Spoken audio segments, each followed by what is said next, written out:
ప్రియమైన దేవుని బిడ్డలారా, యేసయ్య నామములో ఈ ఉదయకాల సమయంలో మీకు శుభవందనాలండి. యోబు పుస్తకము 23వ అధ్యాయం 10వ వాక్యాన్ని చదువుకొని ఈ రోజు కొరకు మనము ప్రార్థన చేద్దాం. నేను నడుచు మార్గము ఆయనకు తెలియను, ఆయన నన్ను శోధించిన తరువాత నేను సువర్ణము వలె కనపడుదును. దేవుని బిడ్డలారా, యోబు దేవుని నామాన్ని మహిమపరుస్తున్నాడు.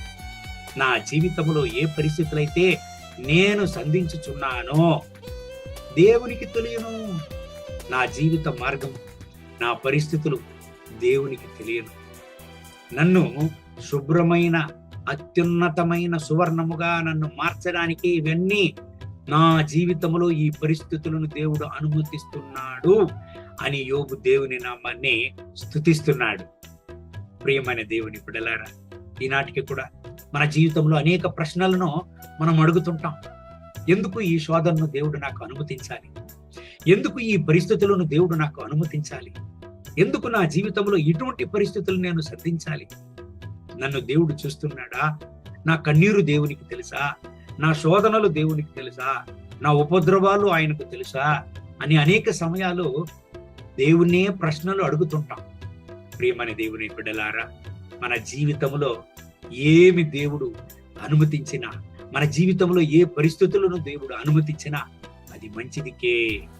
మనల్ని మంచి మార్గంలో నడిపి మనల్ని ఉన్నతమైన శ్రేష్టమైన సువర్ణముగా తీర్చిదిద్దడానికే దేవుడు మన జీవితంలో అటువంటి పరిస్థితులను అనుమతిస్తాడు అనేటువంటి విషయాలను మనము మరచిపోకూడదు.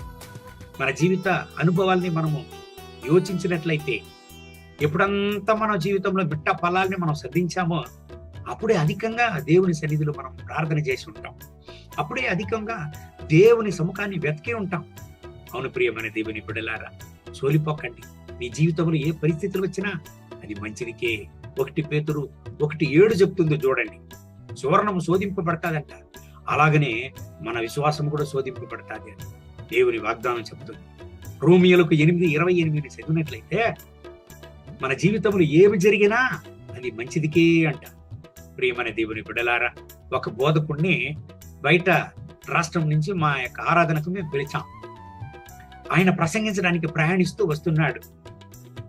రాత్రంతా ఆయన ప్రయాణించి వచ్చే పరిస్థితుల్లో ఉదయాన్న ఏదో ఒక టీ అంగడిలో బస్సుని నిలుపున్నారు. అందరూ కింద దిగారు, టీ తాగి బస్సుకి ఎక్కారు.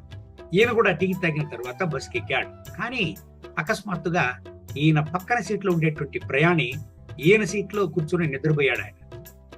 ఈయన ఆయన్ని ఎలాగ లేపేదని వదిలేశాడు. ఈయన సీటు విండో సీటు. కానీ ఇంకా 1 గంట సేపు లేకుంటే 1.5 గంట సేపు కదా, తొందర లేదు, ఆయన సీట్లో మనం కూర్చుందామని ఆ ప్రయాణి సీట్లో ఈ పాస్టర్ గారు కూర్చొని ప్రయాణించారు. ఉదయాన బస్సు వస్తూ ఉండేటువంటి పరిస్థితుల్లో డమాని ఒక శబ్దం వినపడిందంట. ఏమి జరిగిందని చూసేటప్పటికి ఈయన సీట్లో కూర్చొని ఉండినటువంటి ఒక ప్రయాణికి తలలో దెబ్బ. కింద పిల్లలు ఎవరో ఆటలాడుతూ రాళ్లు విసిరేశారు.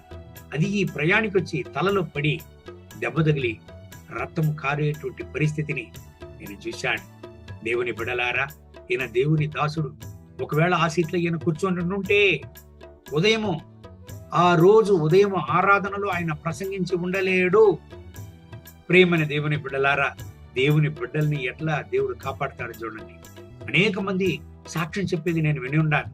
అయ్యో, నేను బయట దేశం వెళ్ళాలి, విమాన ప్రయాణం చేయాలి, కానీ ఎలాగనో నేను విమానాన్ని మిస్ చేశాను, ఎందుకు నాకు ఇలాగ జరగాలి అని అడిగాను. కానీ ఆ విమానం ఏదో ఒక సమస్యకు లోనైనది కాబట్టి నేను మిస్ చేసిందే మంచిది, దేవుడే నన్ను కాపాడాడు అని అనేక మంది సాక్ష్యం చెప్పింది నేను విని ఉన్నాను. ఈ ఉదయకాల సమయంలో ఈ దేవుని వాగ్దానాన్ని విని ప్రియమైన దేవుని బిడ్డలారా, మీ జీవితంలో ఎటువంటి మిట్ట పళ్ళాలను శోధనను దేవుడు అనుమతించినా సోలిపోకండి. అది మంచి మార్గంలో మిమ్మల్ని నడపడానికి, మిమ్మల్ని మంచి యొక్క పరిస్థితుల్లో తీర్చిదిద్దడానికి, మిమ్మల్ని ఆశీర్వదించడానికి, మీ మంచి కొరకే ఆ పరిస్థితులను దేవుడు మీకు అనుమతిస్తాడు అనే విషయాన్ని మరిచిపోకండి. ఎందుకంటే మీ జీవితాన్ని దేవుడు ఎరిగి ఉన్నాడు.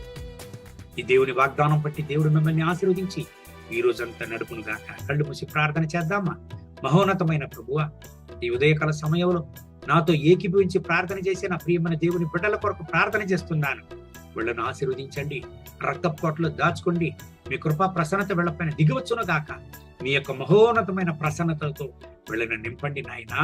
వీళ్ళ జీవితంలో ఏ పరిస్థితులనైతే వీళ్ళు అనుభవిస్తున్నారో నాయనా, వాటి నుంచి వీళ్ళను కాపాడండి, రక్షించండి.